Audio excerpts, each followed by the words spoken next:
Hey class, me again. Alright, this is Jeopardy for Chapter 2. So we'll start with heuristics for 100. Alright, if someone you just met was dressed conservatively, was neat in her personal habits, was carrying a number of books, and seemed to be gentle and shy, which would you assume her occupation to be? A business manager, a physician, a librarian, an artist, or a dancer? What is a librarian? And this illustrates the representativeness heuristic. Heuristics for 200. This type of heuristic results in errors like thinking it's more dangerous to fly than drive. What is the availability heuristic? This heuristic refers to making judgments based on how easily we can bring information to mind. Heuristics for 300. Bear with me here. Alright, there is a table on eBay on sale for $20 with an option to buy it now or make your best offer. The seller would be happy to get $15 for it, so set it a bit higher in anticipation of getting what she'd like to get for it. The buyer expects to pay $20 but offers $15. The seller counters for $17 and they reach an agreement. This illustrates which heuristic? What is anchoring and adjustment? That's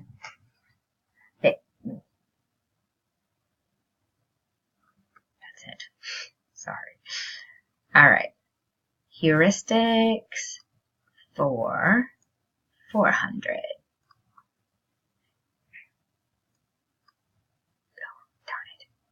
Let me go back to that again. Sorry about that. Operator error. Alright, the tendency to eat more when a larger portion of food is received than a smaller portion, which is referred to as the portion size effect, is an example of what?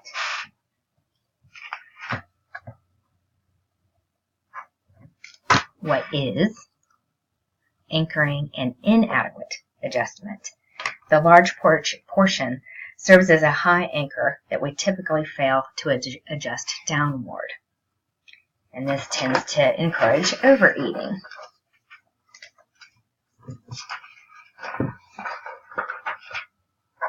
Correcting something I saw. Sorry, y'all. Alright. Heuristics for 500.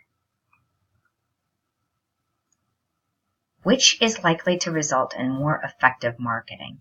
Tried and true or new and improved? What is tried and true?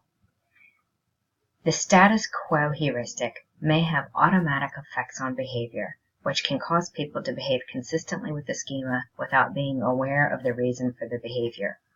In this case, we might favor an older product over a newer product because we think it's due to taste, when really it has to do with the time on the market. So you want to look at what research says about the status quo. What is good, or what is good heuristic. Okay, schemas for 100. Cognitive frameworks that help us interpret and use social information defines what? Schemas. So, for instance, we know that if we go to a restaurant and we have to wait to be seated, we have a schema for what to expect in that type of situation. Alright, schemas for 200. Schemas affect what 3 basic processes? What is attention, encoding, and retrieval? Attention is the information we notice. Encoding is the processes we use to store noticed information in memory. And retrieval is how we recover information from memory in order to use it in some manner. Schemas for 300. If hearing the word bread makes you think about the word butter, what has occurred? What is priming? All right, schemas for 400. When schemas remain unchanged, even in the face of contradictory information, this is referred to as what? The perseverance effect. This is one of the downsides of schemas. Another downside is this.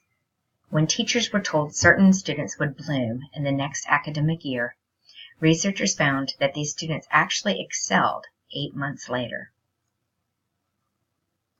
The behavior of the teachers toward students actually made their expectations a reality. What does this define? What is self-fulfilling prophecies? Okay, processing for 100. Social thought that occurs in a systematic, logical, and highly effortful manner describes controlled processing. Processing for 200. And opposite of that, social thought that occurs in fast, effortless, intuitive manners refers to as automatic processing. And there's parts of the brain that are associated with each. So which parts of the brain are involved with controlled processing and which are involved with automatic processing? What is? Automatic reactions occur primarily in the amygdala, and controlled reactions occur primarily in portions of the prefrontal cortex. Processing for 400. How can activated schemas affect behavior? What is? Well, this is more of an example. If we prime rudeness, it can actually make participants behave in a rude manner. So, when we're driving to work and we have a particularly aggravating commute, we might be in a more uptight behavior than we would otherwise. Okay, processing for 500. What are the benefits of automatic processing? What is? It's clearly quick and efficient, and it may produce more satisfactory decisions.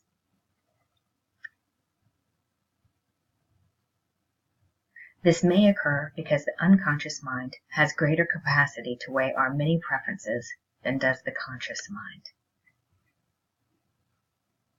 Error for 100. The tendency to have greater confidence in the accuracy of our own judgments than is reasonable refers to which effect? What is overconfidence bias? People who are in the least competent, people who are least competent in that domain are often the most likely to be overconfident of their judgments in that domain.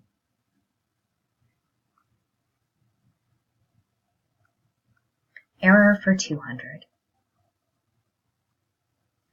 How do we think differently when reflecting on our pasts versus forecasting our futures? What is? When we think about the past, we often recognize, it went away, my bad. Let's go back to that error. What is? When we think about the past, we often recognize that our past was a mix of good and bad times. However, when we think about the future, we only think about the good times ahead.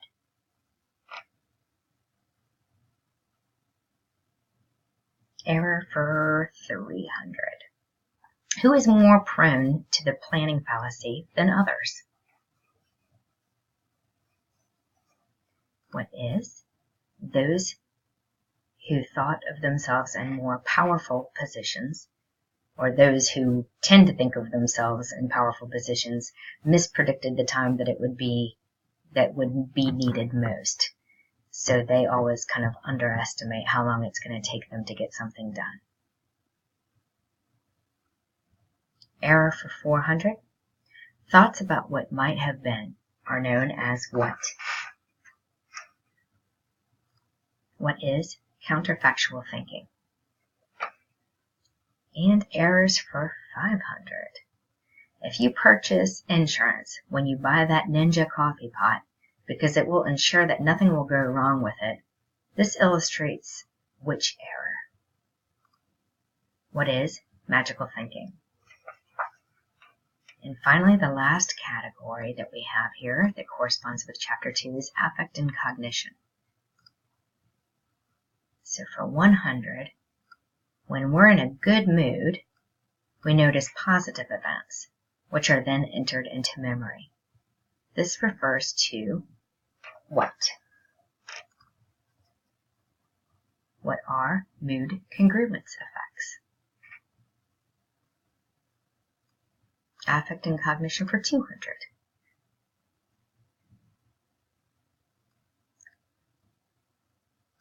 When we're experiencing a particular current mood, we're more likely to remember information acquired in the past while in a similar mood. What does this describe? Mood-dependent memory. So when you're in a good mood, maybe a particular person will come to mind if you met them when you are in a good mood. All right, affect and cognition for 300. Why are affective forecasts inaccurate? What is? Because our cognition is based on a different way of processing information compared to actual emotional experience. So affective forecasts are predictions about how we would feel about events that we haven't experienced. And sometimes there's a discrepancy between the two. Affect and cognition for 400.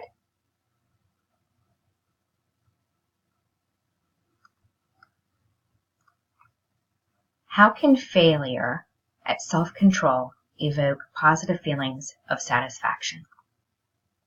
Yielding to temptations helps us cope with strong negative feelings. And then finally, affect and cognition for 500. Which system is concerned with reason and which with emotion? Reason is associated with the dorsolateral prefrontal cortex, and emotion is associated with the limbic system. And that concludes Chapter 2 Jeopardy!